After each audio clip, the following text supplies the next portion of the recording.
Now, good evening, everybody. You don't know me and I don't know you, but as you probably realise, you're here to do lecture and work and learn about the English language. So, on the way here, I thought I'd write a poem. So I've written this poem, and it's called Tiny O'Toole. So get your pencils and papers out, because it's dictation, you know what I mean? Right, I'll do it slow so you can catch up with me. And it's called, as I said, Tiny O'Toole. This is the tale of Daniel Morgan, who had a tiny sexual organ. This gave his girlfriend such a shock when he put their hands on his tiny cock. He laboured hard to find a cure. He polished it with fish manure. He tied it up with bits of string, but still it was a poor wee thing. It was just 1 inch when fully reared. When lying down, it disappeared. It was just by chance they named him Danny. If it'd been half an inch less, they'd have called him Fanny. One day Dan read in the Daily Mail that things called falsies were on sale. For women who had tiny breasts, they wore these things inside their vests, and then went out in the latest fashions to satisfy men's beastly passions. Now Danny said, "I'm no fool. Why can't I make a big false tool?" So he worked all night to make a big false chopper, and he ended up with a great big whopper. It was 12 inches long and made of plastic and would stretch any girl's fanny like elastic. It really was a lovely job, and on its end was a big red knob. Dan tied it up with lots of twine. It did really look rather fine. Lying there beneath his pants, it looked just like an elephant's. The girls all flocked around with glee as they saw the bulge stretching to his knee. No other fellas stood a chance when Dan attended a dance, for when the girls danced with our Danny, his tool kept tickling round their fanny. It's good. I just made it up. You're making me laugh, I suppose make you laugh. The girls began to faint and swoon as Danny waltzed them round the room. But what a shock they had in store, for one night dancing round the floor, Danny stopped and loudly cursed. He'd felt the string and strapping burst. Before he reached the nearest seat, his tool was dangling at his feet. His partner gave a strangled sob, then giving an embarrassed cough, she said, "Excuse me, but your cocks fell off." I couldn't describe the scene thereafter, the wisecracks and the scornful laughter. All those girls that Dan had dated now gazed at his cock so deflated. A girl named Sylvia made Dan sick, for she gave his tool a spiteful kick. Poor Danny's screams ran round the hall, for the string was tied round one of his balls. And as he staggered to the door, his poor cock dragged along the floor. Of course, the band by now was almost crackers, while in the gents Dan bathed his knackers. So if you are like poor Daniel's sexual organ, remember, though it's only wee, it's always good enough just to pee. Anyway. Thank you. As I said, gents, earlier on, I'm here to sort of give you an in-depth lecture on the English language. I wonder if you appreciate the English language like what I do. No, seriously. Now, on my way here, I was thinking about how we all talk, you know, and there's a lot of words we all use in everyday language and things. I don't know if a bit of useful knowledge here, but there are 400,000 English words in the English language, and we use them every day, all of us. But there's only 6 you can't use on the TV. And I was thinking that's a bit funny, because everybody talks, but we can't use these 6 words on the English language. Now that leaves us with 399,994 words that we can use every day, 6 of which we can't use on the telly. Now, do you know what those are? I shall tell you what those are. They're piss, shit, fuck, cunt, motherfucker and cocksucker. No, you can laugh, but these are words that we can't use. And we're told that these are all bad. Now, the English language is rich in double-meaning words. Now, you must remember at school the teacher saying the cock crowed, and all the lads went, "Way!" I mean, when I was at school, we always asked the song mistress if we could sing cockles and mussels. So anyway, another double meaning in our rich language has got to be prick. Prick. Now, that's got to be a strange word. As on the TV, you can say, you prick your finger, but you can't say your finger you prick. I like my friend on the left. He's a bit slow, but he gets it in the end. Now, how about that other good old Anglo-Saxon word, fuck? Now, that's a really rich word, that fuck. Run it over in your minds as I say it again. Fuck. Now, we're told that that's a bad word. Now, how can that be a bad word? Fuck. It's the beginning of life, isn't it? I mean, if it wasn't for that, we wouldn't be here. It can't be bad, can it? Right?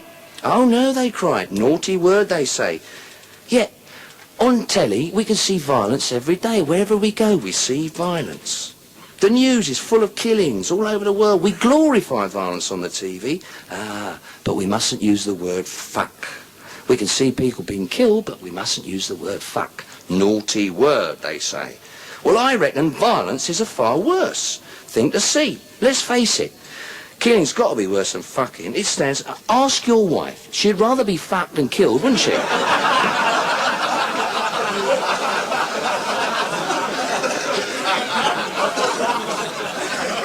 As I said, we glorify violence, and then they're surprised that we're surrounded by violence, which shouldn't come as any surprise at all.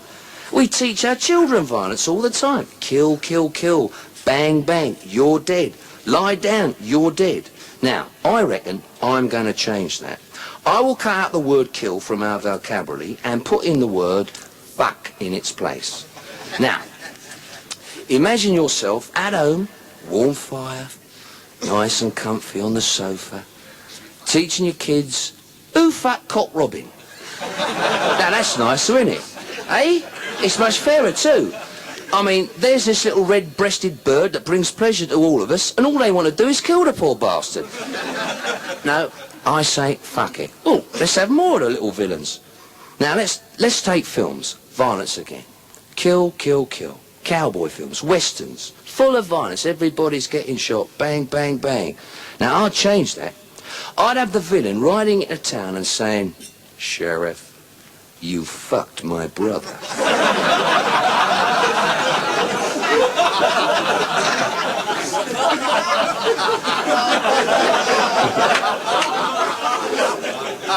And the sheriff would say, yeah. Now I'm gonna fuck you. And I'm gonna fuck you real slow. Now that's got to be better, hasn't it, right? Now, I must confess that I have become a bit of a professor regarding our language and how it's used in the way of comedy. I mean, the normal course of any conversation, lies are bound to creep in. I mean, big lies, small lies, you know what I mean. We've all said them at one time or another. And seeing as I've got such an intellectual crowd here tonight, I thought I'd list them for you.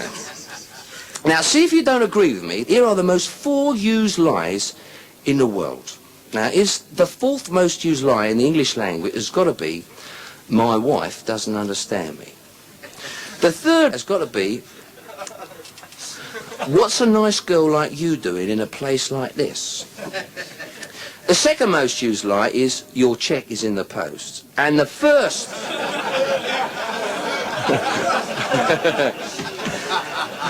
And the 1st most used lie is, no, I won't come in your mouth.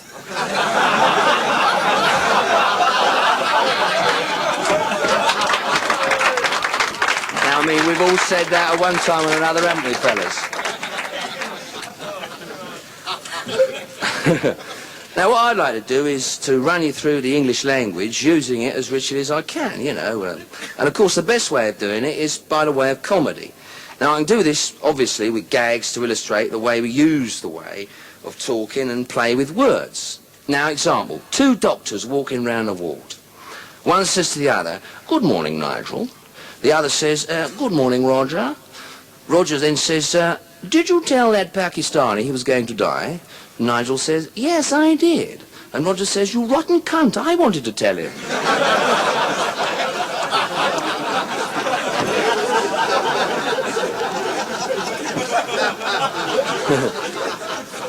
Or Or this fella who comes walking out the gents' toilet and says to his mate, "Here, George, do you know the difference between a roll of toilet paper and a roller towel?"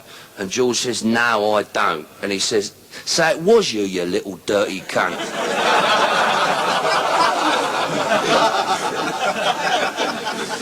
Anyway, there was this little girl sitting in the park. She's about 7 years old, in a white frilly dress. Just picture her there, lovely little 7-year-old.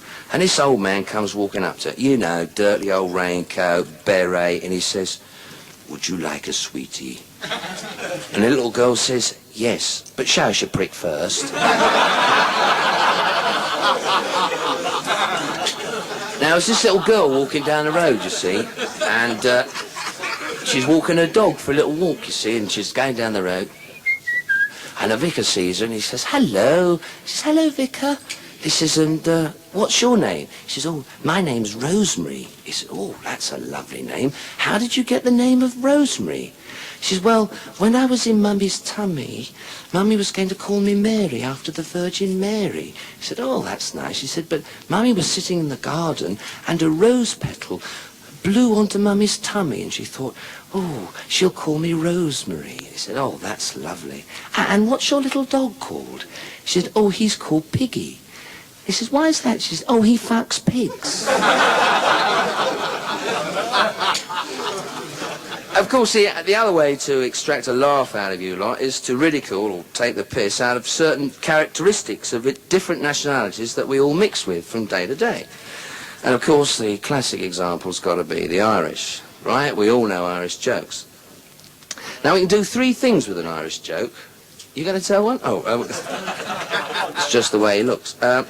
Now, we can tell a quick one about the Irish. Did you hear about the Irishman who bought a pool table? He sent it back after 2 days because the water kept coming through the pockets. Well, then again, you got the obvious story about, a mate of mine joined the army last week, and he was in the queue waiting to be kitted out, and this Irish fella stood next to him, you see, and the Irish fella said, "What's all this then?" And my mate said, "Well, this is where you get your uniform from, you see." And the Irish fella said, "Why all shouting at all those numbers out for then?" And my mate said, "Well, you got to tell them your measurements, and they give you a uniform that fits you, you see." And the Irish fella says, "But I don't know what my measurements are." And he says, "Well, look, you're a bit bigger than me, aren't you? So whatever I shout out, you shout out a size bigger." He said, "I'll do that, sir. I'll do that." So they go up to the sergeant, see, and the sergeant says to my mate, he says, "Boots." And he goes, "8s." And the Irish guy says, "9s." He says, "Waist." And the mate says, 32, 33. "Collar." 15, 16. 6 7/8, 9, 10, 11.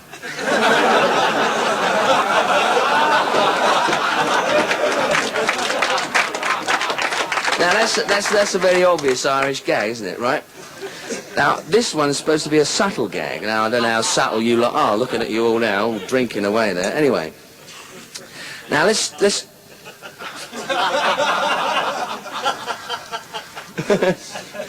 I like you. Hello, sailor. Anyway, so let's tell a subtle gag. Murphy goes home to his wife and says, "Darling, I've bought you a present." And she says, "Oh, a present for me, what is it?" And he says, "A vibrator." And she says, "What do I want with a vibrator with a prick like yours?" And he says, "Well, darling, I'm going to England to work on the roads for 6 weeks, and I thought you might like to use the vibrator whilst I'm away." Oh, she's very pleased. "Oh, thank you, Murphy." So he goes to England. He's been in England about a week and a half, and he phones home. He says, "Hello, darling." She says, "Hello." He says, "How are you? Getting on?" She says, "Oh, fine, fine." He says, "How are the kids?" "Oh, they're great, they're great." He says, "How are you getting on with the vibrator I gave you?" She said, "Not too good. It's knocked 6 of my teeth out."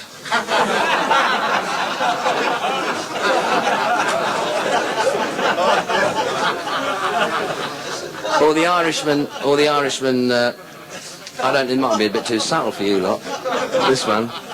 Or the Irishman that wrote to Tampax and he said, "Dear sir, I've been trying your product for the last 3 months and I still can't ride a bike, play tennis or swim." Think about it.